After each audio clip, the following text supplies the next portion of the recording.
It's Sunday morning, it's just after 7, and there's a few reasons that I'm on the beach this morning. And I could find nothing more dramatic than the scene. The bay is absolutely picturesque. We are at the end of April, I'm afraid, and we're still stuck in this summer time lapse like Groundhog Day all over again.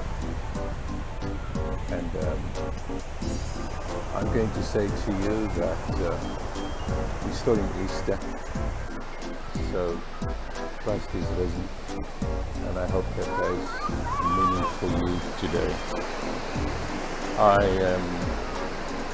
I've got quite a bit to talk about, and I haven't yet prepped it yet. But I'm going to invite you into my space, Fisher Beach, and then after this I'm going to do a short walk around to find out which of the cafes are open early morning, and to take a picture of them early morning, because there's a reason for that. I will explain that to you later. So what I'm going to do is I'm going to just turn the camera away so that you can see the effect of the light. So if there's golden hour in the evening, then golden hour in the morning is a notable event. And in the corner there's some of my friends coming for their early morning swim.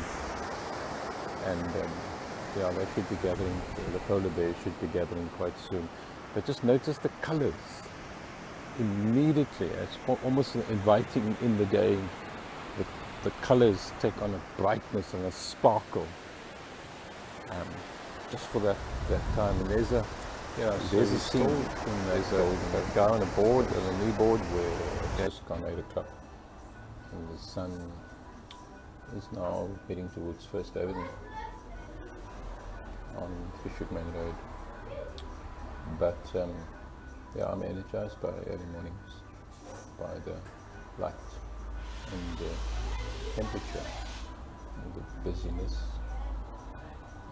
But there's also the aspect of business, and it was put in my mind yesterday by the coffee truck and at Good Coffee, who said that she's looking to get going a bit earlier. And the thought that I had there was that she's not doing it for herself, she's doing it for her clients, which actually is for herself. So I'm going to include the pictures of my walk here. I'm not going to take pictures of the closed ones, because that doesn't matter. It's the ones who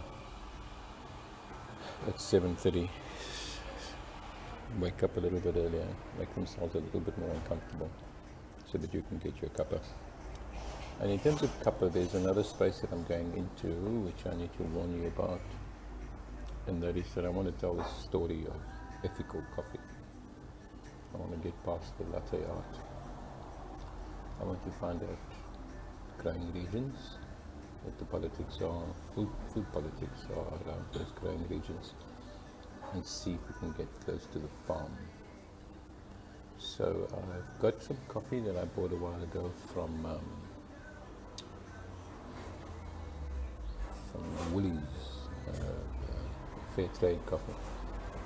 And I asked Woolies on a number of occasions to tell me where, because there's nowhere on the bag does it say where it's from.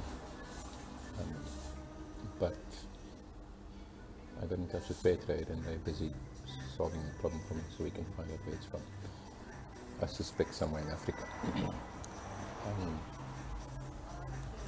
I want to just go back a little bit. It's a funny morning. I got going quite early, a bit earlier. I got going before sunrise.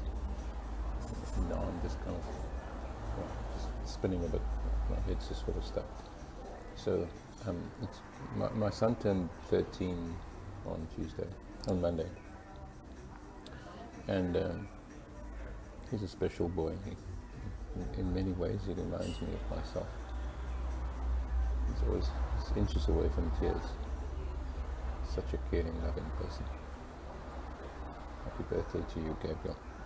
I didn't have much money, and maybe this is the story of my life. I don't have much money, but I've got contacts. So I pulled in on those contacts, and here's the story of that. On Tuesday night, we sponsored a meal at the food barn. My wife worked there a decade ago, more, and this was the first time back as a guest for dinner.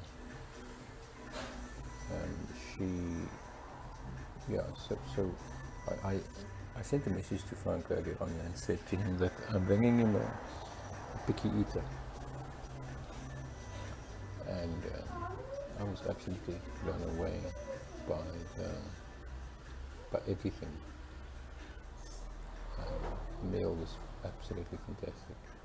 Food was really well done, so tasty, and just the fact that it was tapas made us eat more, and made us share, and made us try each other's plates, and all came to a total of 900 and something rand, and was absorbed by the restaurant. So I still am quite grateful for that. Yesterday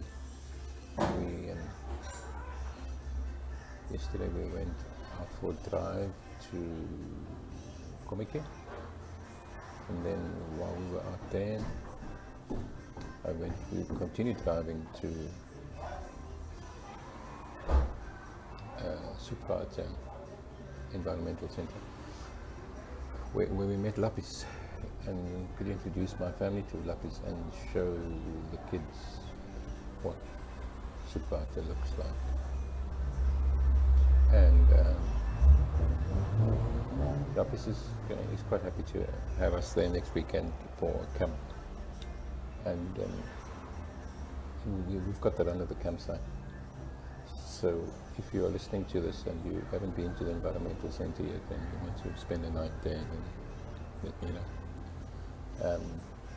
So yeah, it's just been a story of a week of